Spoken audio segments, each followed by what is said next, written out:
So it's just after 12. We should, probably get started. Once again, hi. I am Dr. Laura Persky. I'm the Associate Dean of the School of Professional Studies at Manhattanville College. We offer 5 masters in a variety of business programs, Masters of Science in Marketing Communication, in Finance, in Human Resource, in Business Leadership, and Sport Business Management.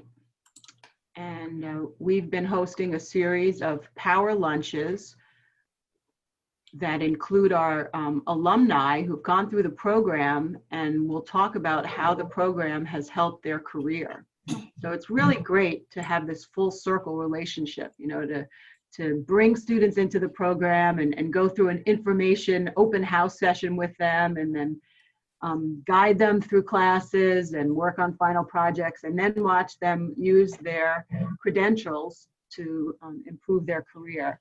And I have to say, our speaker today is really a stellar example of using your credentials and your network, and your smarts to make the career that you want to have. Sierra really knew what she wanted to do, and she went after it.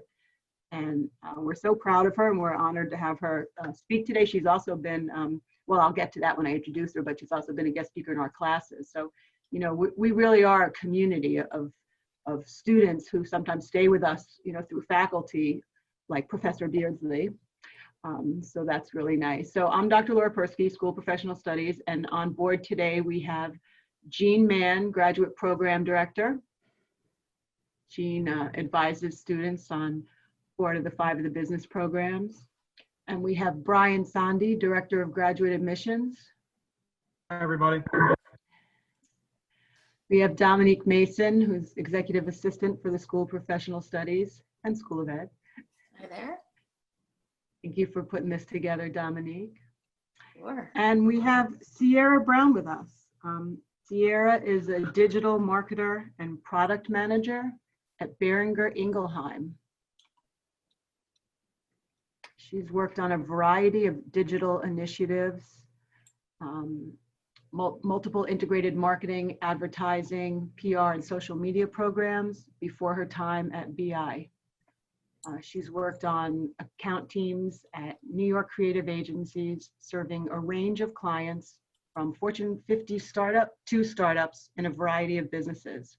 Importantly, she's a graduate of our Masters of Science in Marketing. She's been a guest speaker in our marketing classes and received stellar reviews and feedback. It's always great to have someone who can engage with a class and provide real life examples and relevant material, which is what we're always looking for, really relevant curriculum. And today she comes to us as our guest speaker on the Power Lunch series. And I think with that, I'm going to turn it over to Jean and Sierra, who will take over the discussion. Thank you all for joining us. I'm going to really, turn it over to Sierra. But before I begin, Sierra, oh my goodness, you have chosen the greatest field because it's a great time to be in digital marketing. I was just looking up data from Ad Age, and digital marketing will count for, as of now, 53% of total ad spend. And it's predicted to go higher, so the slope is higher. And worldwide digital advertising is right now currently a $336 billion industry. So we're talking about, this is a major force. So thank you all for joining. So Sierra, you have a really interesting job title and professional background. Can you tell us a little bit about your professional background and really what inspired you to go for your master's degree in marketing communication management? Sure, absolutely. Thanks, Jean. And hi, everyone. My name is Sierra Brown. As mentioned, I'm a graduate of the MS in Marketing Communication Management program. I graduated back in 2016. I actually took the program as I was working full-time at an ad agency. So my history, I'll go back to undergrad, kind of talk you through some of my first jobs and then where I'm at now. So I went to undergrad at the University of Rhode Island. I was telling folks earlier, this is not a prop. I have both my degrees. There's Manhattanville, there's URI. on my wall. So I'm a very proud alum. So I attended University of Rhode Island. I was a double major in communications and public relations. I knew I really loved both. I always loved business and marketing. And then I had a few internships that led to full-time roles after my graduation. So I started as a digital strategist, social media analyst. I was on account teams. So basically everything digital and everything marketing focused at creative or ad agencies in the New York area. So I had multiple clients in different fields. I worked on everything from automobile companies to small startups, real estate. Ferrari was one of my big clients. It really ranged and varied. But I slowly worked my way towards where I am now, which is the pharma industry. And it's funny, I always tell people, I remember meeting with recruiters and saying, I know I want to do marketing, but not finance and not pharma. But here I am in pharma, and I love it. So I'm currently the product manager and NPP for Boehringer Ingelheim, specifically working on our respiratory drugs. And you may know BI, as we call it. It's in the Ridgefield, Connecticut area. And it's a private pharmaceutical company, and you may have seen their commercials on TV for drugs like Jardiance, which is a diabetes drug, but I specifically work in the COPD space. So leading all of our digital activity, targeting our doctors, or HCPs, we call them, healthcare professionals, and essentially leading the strategy, everything from strategy to execution, digital, social media, email, all of the above. So that's a lot, but essentially I've always known I wanted to do marketing. And as I started in the agency world, I really wanted an edge. I wanted to keep up with technology. So I found Manhattanville. I actually took a few undergrad courses here, and my mom got her master's in education from Manhattanville. So I've always been a huge fan. And as I signed up for the program, I realized it was the perfect combination of my real world experience I was doing from 9 to 5, but it just gave me that extra edge and knowledge to bring more resources and guidance to my day job. So that's a little bit about my background and why I decided to go to Manhattanville. So Ciara, you brought up a really great point that your master's degree and your experience really prepared you for a variety of industries that you didn't expect to be in pharma, but that's where you wound up, but you also worked with cars. So how has your master's degree helped you either get in your current role or in your past roles? Yeah, good question. So I would say that in my past roles, like I said, I was working at ad agencies, full-time during the day, and then taking classes at Manhattanville on the weekends and at night. And what I was learning at Manhattanville, for example, in one of my social media courses, was how to run businesses on social media, right? So of course I had Facebook and Instagram for my own personal use, but how can I really drive business results for brands? And I was doing that in my current job, but Manhattanville, in some of the courses I took, gave me some more of the technical acumen, some of the theory behind it, and those real business-focused ideas and insights, so that I can take that to my current job and it could really help me get a step ahead. And it did. So I would say that indirectly, it absolutely helped me get my job at BI. I started as a contractor, actually, at BI. So kind of worked my way up, and given my master's and my, I would say, pretty diverse background, just many different industries in addition to pharma I've worked on, I would say it really helped me get an edge, and it taught me how to think ahead and stay on top of the latest and greatest in technology. Very good, very good. Yeah, I think that's a part of it, is that when you have a broad-based master's degree, whether it be in marketing or finance or HR or leadership, it really does prepare you for a variety of industries so you can weather the storm of whether, one sector is going to be up and one sector is going to be down. So, given that, what do you think about digital marketing as a career these days, Ciara?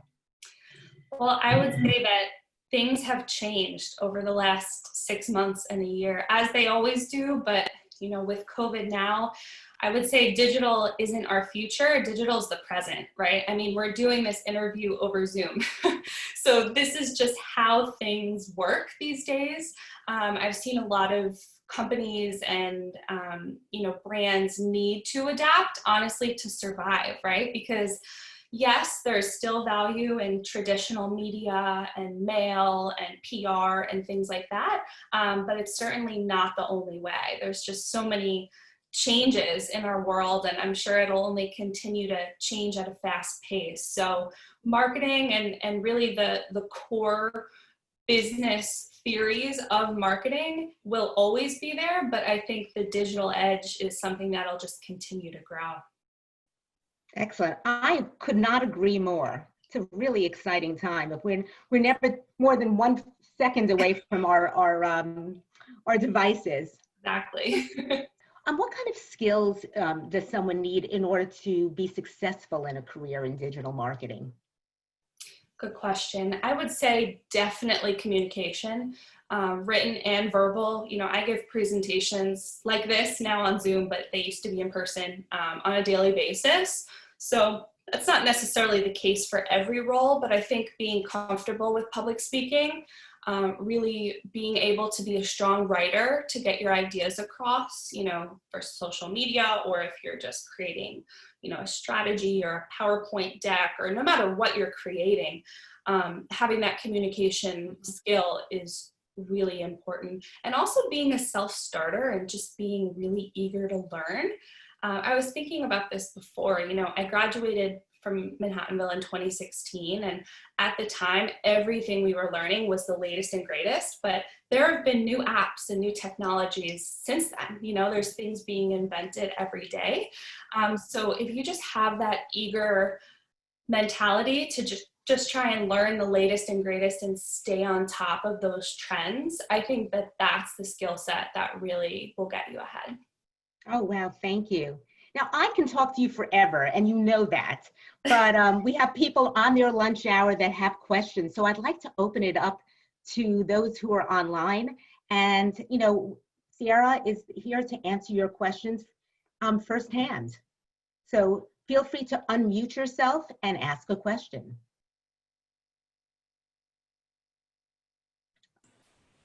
I guess I can break the ice here. Yeah, thanks, Shane. You touched on the idea like you were working while you did your master's, while you're taking courses. When did you start doing internships, and how important was that, like, for your, I guess, growth within the field? Good question. It was instrumental. So I got my first internship summer before junior year of college. And it was actually at an ad agency. So I got lucky. It's kind of where I ended up. But then I had that one. I had one in Rhode Island senior year as I was working at school. And then I had another one the following summer. And I actually got my first job after graduation at the agency I interned at. So I am like the poster child for internships because it's super competitive. So if you can get your foot in the door and just even see what it's like, I would highly recommend, honestly, even before junior year, if you can, I would recommend it for sure. Thank you. Thank No you. Thank you, problem. Mason. I thought that was Shane for a second. Shane, did you have a question? No. Okay. That was Oh, I do. good. I do. I was a 45-year-old guy, couldn't get himself off of mute there for a second. Not a very good representation of our digital. You know, Sarah, one of the things that I find myself in the middle of, and I've taught at several different institutions, and I do truly love the master's programs that we have. But, you know, we often talk about career changers as being part of what we're also going after for masters. And that was me, where I knew that I think I was 15 years after I did my bachelor's degree. I remember the world before the internet, right? So I remember AOL screeching dial up. I remember beepers. You know, when it comes to social media platforms, you know, what would you say to someone like myself who is in this weird, I'm not old enough to be a grandfather where I don't understand how to open up a phone, but I also don't assume that there always was a world where there was social media platforms. And so I've been called a boomer. I've been called some other components that no one can seem to be described to me. But what advice would you give for someone who's, say, mid-career and or looking to advance themselves and has a limited, social platform experience? And I'm going to mute myself now so I can listen to the answer. Awesome question. Thanks, Shane. I would say first and foremost, get in there and play around. I don't think there's anything wrong with setting up those accounts if you don't already have them, and just, seeing what you can do, seeing what you can edit, how you want to, have your little bio on your LinkedIn or on your Facebook or whatever the social media channel is. I would also say that there are a lot of resources online, on the platform in and of themselves. So on LinkedIn, they have a lot of, blog posts with tips and advice on how to clean up your pages. Same with Facebook or any other social media platform. So I would say explore that for sure. One thing that I learned from Manhattanville, and I would say too, is to make sure you have kind of a cohesive look and feel for your own personal brand. I laugh, we say that at my company sometimes, but it's really true. Like, what is Sierra Brown's personal brand? So I have similar headshots on my LinkedIn and, my Gmail for work and things like that. And, what am I posting about? What am I tweeting about? What is that kind of thread that I'm all about? And I think if you could think of that for yourself, you can then edit your pages, and you could always just learn more about the technology as you go along. But if you really understand what you're trying to have your brand say and look like, then that can definitely be a good starting point. Does that answer your question? Oh, I got thumbs up. Okay, good. Yes, it did. Thank you. Very good. That was a great question. Any other questions?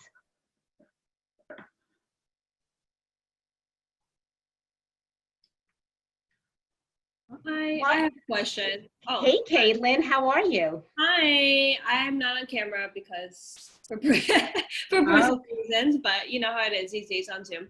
I have a question. I'm already a student in the marketing communications management program. Yay, almost done.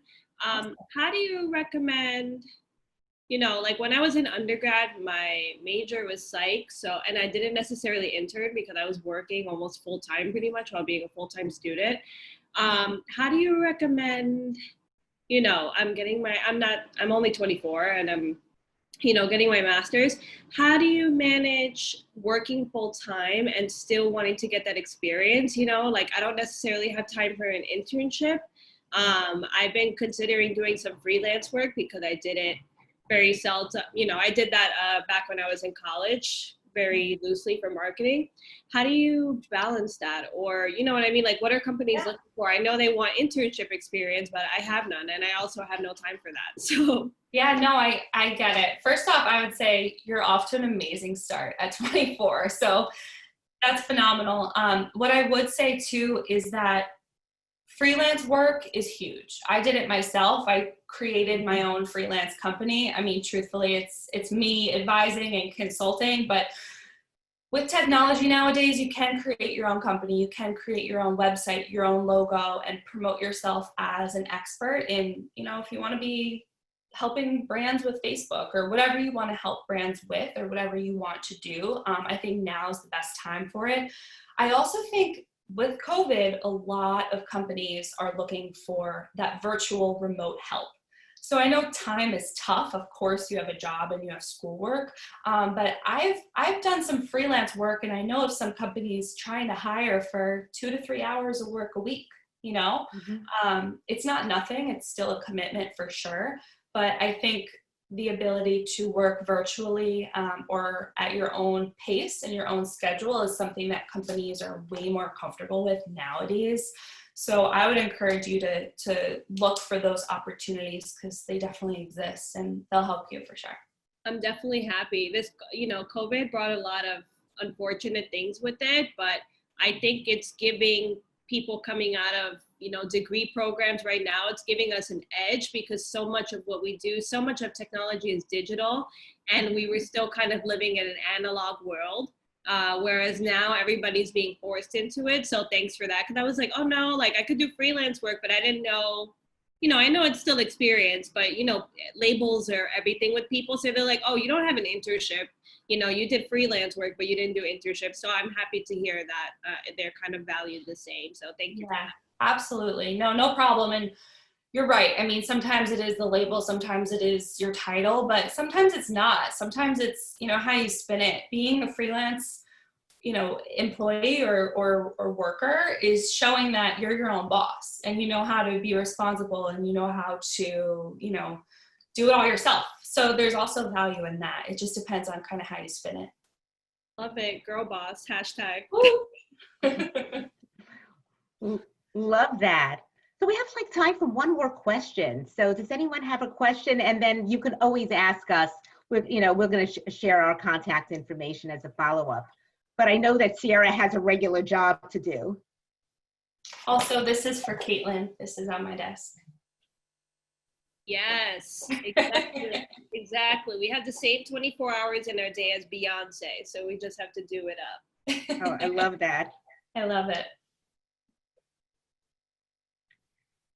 So my last question, just out of my curiosity. So you do digital marketing with doctors. What does that actually mean? Yeah, good question. That was me 3 years ago. What does this actually mean? But, the way you have to think about it is that doctors or any target audience are just people, right? So like, what is the psychology behind doctors? Where do they get their information? Where do they get their data? How do they like to learn?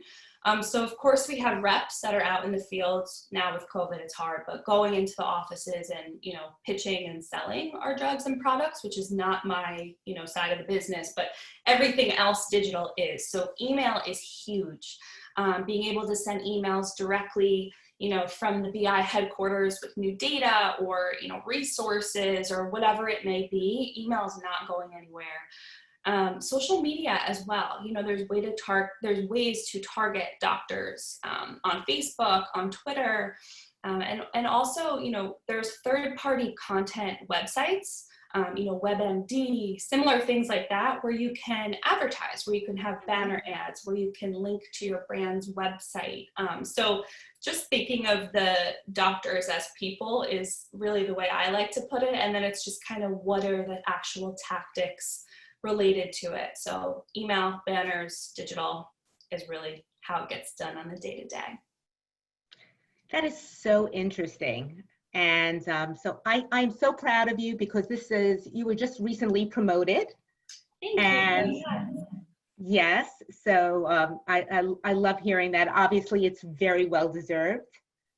And I know that Brian has been putting in the chat box his contact information. So if anyone is on the line that was too shy to ask a question, or you thought you're going to think about it in an hour from now, please don't hesitate to reach out to Brian. And Brian has all of our contact information so he can forward it over. But I thank you, Sierra, for taking time out of your lunchtime. And we always wish you the best. And thank you for inspiring, our students, but me included. Oh, thank you. And thanks for having me. This is an awesome opportunity. And thanks for all the good questions. I also wanted to say you could find me on LinkedIn if anyone wants to just reach out personally. I'm happy to answer any other questions. That's wonderful. Thank you. Thank you to all of those who are on the line. And like I said, this conversation could continue. And I love the idea that you mentioned LinkedIn. So yeah, we should be sharing information on LinkedIn, but also the School of Professional Studies. Manhattanville College has social channels. So if you have any questions, let us know. That's a great way of reaching us. And of course, good old fashioned email, or you can even pick up a phone. What is a phone? But I do also remember that dial-up, Shane, and I remember the little disc that you would get at the post office to get that AOL dial-up. So anyway, thank you so much all for joining, and have a great day, and let's continue this conversation. So I'm going to sign off. Bye, everyone, and happy digital marketing. Let's see if it's going to reach 400 billion next year. Especially with COVID, the world has changed. Thank you, everybody. Thank Thank you. Thank you.